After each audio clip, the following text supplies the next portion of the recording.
Inilah kumpulan berita terpanas pekan ini yang menyita perhatian pemirsa. Diawali kabar dari Zaskia Gotik. Kasus penghinaan lambang negara yang diduga dilakukan oleh si goyang itik itu akhirnya membawa rekan-rekan sesama artis yang saat itu terlibat dalam acara yang sama. Ayu Ting Ting, Julia Perez, dan Denny Cagur pun memenuhi panggilan penyidik Polda Metro Jaya dan hadir sebagai saksi. Kurang lebih 20 pertanyaan diajukan penyidik kepada para saksi. Seperti inilah suasana saat Denny Cagur, Ayu Ting Ting, dan Julia Perez tiba di Polda Metro Jaya Senin siang yang lalu. Jupe pun sempat memberikan pernyataan maaf mewakili Zaskia Gotik.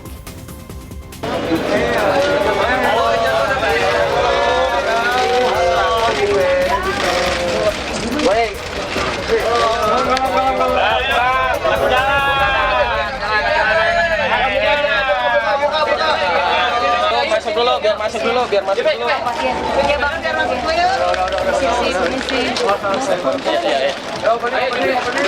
Dulu, ntar aja. Ntar habis periksa dulu.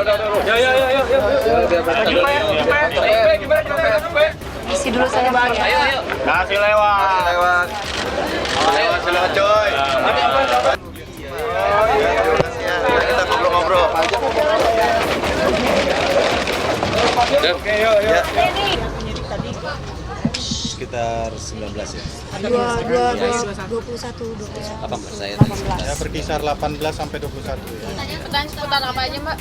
Seputar apa yang kita lihat, yang Apa yang kita kita alami, yang kita dengar di Yang kita lokasi tahu, waktu tempat kejadian.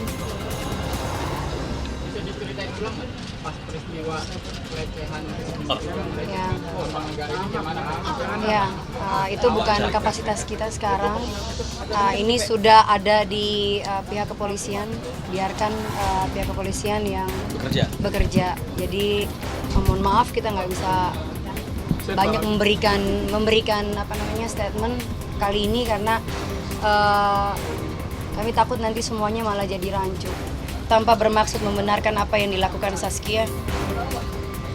Tapi menurut saya polemik ini terjadi. Tapi polemik yang terjadi sudah cukup untuk menjadi masukan dan bahan evaluasi. Tidak hanya buat Zaskia secara pribadi, tapi juga buat semua yang bergelut di dunia entertainment, di dunia hiburan. Permohonan maaf yang disampaikan oleh Zaskia adalah bentuk penyesalan yang dalam. Setiap orang bisa saja khilaf. Dengan adanya polemik di media dan masyarakat, sejatinya sudah menjadi hukuman sosial bagi Zaskia.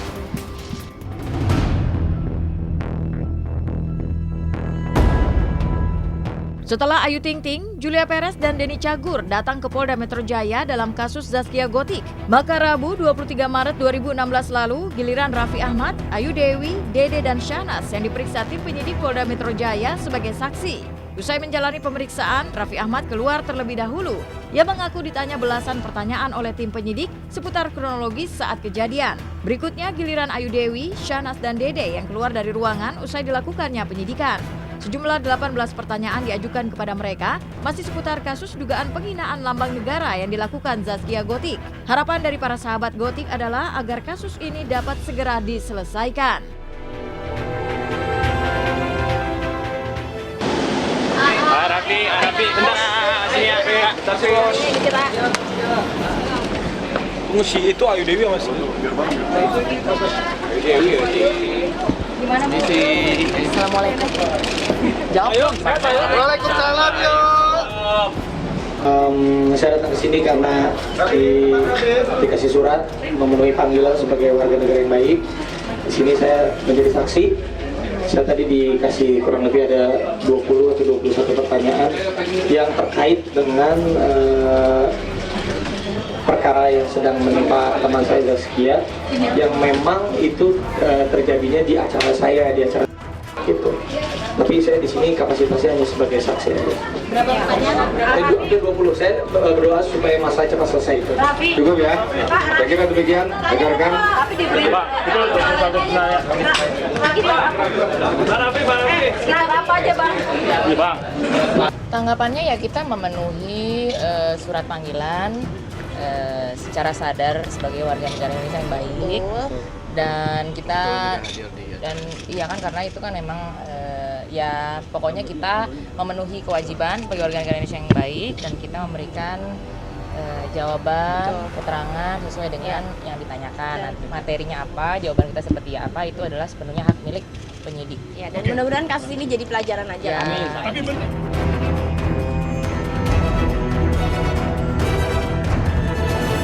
Masih di segmen kumpulan berita terpanas pekan ini, Zaskia Gotik pekan kemarin masih harus bolak-balik ke Polda Metro Jaya demi menuntaskan kasusnya.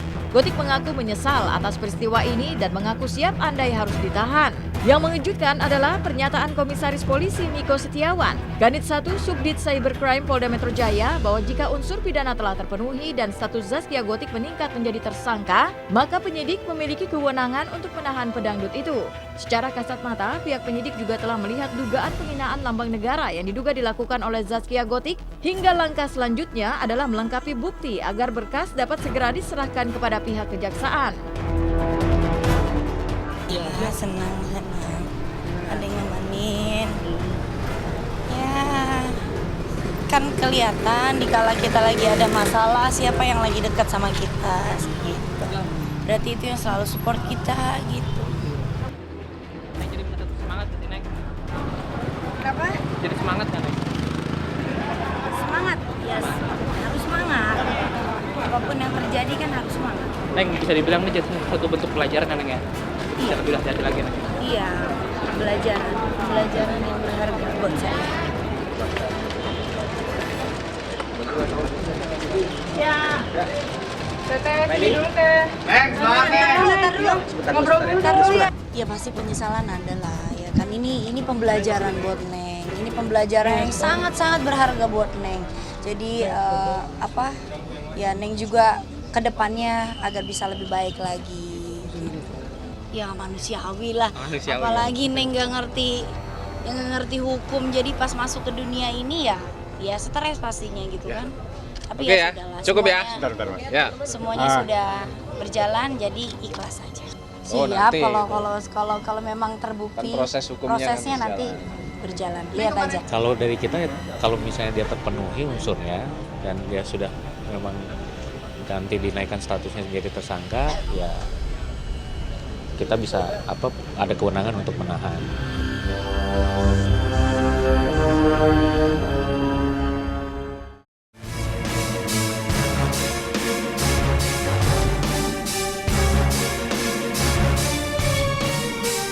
Dan kumpulan berita terpanas pekan ini diakhiri kabar dari ketegangan yang terjadi antara pengemudi taksi konvensional dengan pengemudi transportasi online. Ratusan para pengemudi taksi konvensional melakukan aksi unjuk rasa di beberapa titik lokasi di Jakarta Selasa 22 Maret 2016. Para pengemudi taksi itu menuntut pemerintah agar menutup dan melarang moda transportasi taksi berbasis aplikasi online sebelum mereka mengurus perizinan sebagaimana mestinya. Namun sayang, ketika para pengemudi taksi konvensional menyuarakan tuntutannya kepada pemerintah agar moda transportasi berbasis aplikasi online ditutup, pada saat bersamaan terjadi gesekan dan ketegangan antara pengemudi taksi konvensional dengan para pengemudi ojek online.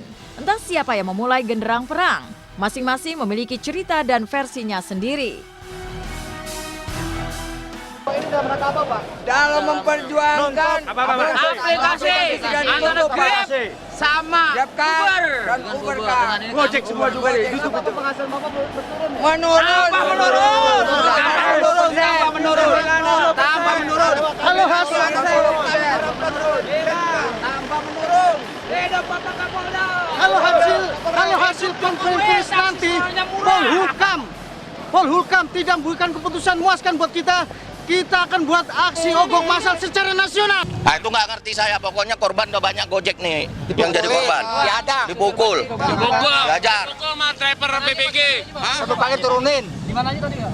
TPRI. Banyak. TPRI Mayoran. Ada yang dibakar motornya. Big Mayoran. Makanya kita bikin titik kumpul di sini untuk kumpulkan para driver Gojek di sini. Gimana solusi kelanjutannya? Ada rencana mungkin apa? Kalau kita bukan orang yang anarkis, kita tahu ini negara hukum. Tapi hukumnya itu harus benar-benar berjalan. Jangan cuma ngomong doang. Nih saya bilang nih ya, dari mereka kalau tidak setuju dengan Uber, Grab Car, Uber. Jangan driver yang diusik gitu. Kalau mereka juga nggak setuju sama Gojek online, silakan ke kantor. Kita nggak ganggu mereka, mereka ganggu kita. Kita bukan nyamuk, semut aja diinjak gigit. Belum lagi yang anarkis. Kita lihat bener ada filmnya, supir taksi dipukulin sama supir taksi sendiri. Menurut saya ini udah bukan bangsa ini gitu. Saya ngeliat Twitter udah bilang boikot taksi biasa gitu. Ini kan terus jadi malah ada perpecahan akhirnya nantinya. Itu yang sebetulnya kita nggak kepingin.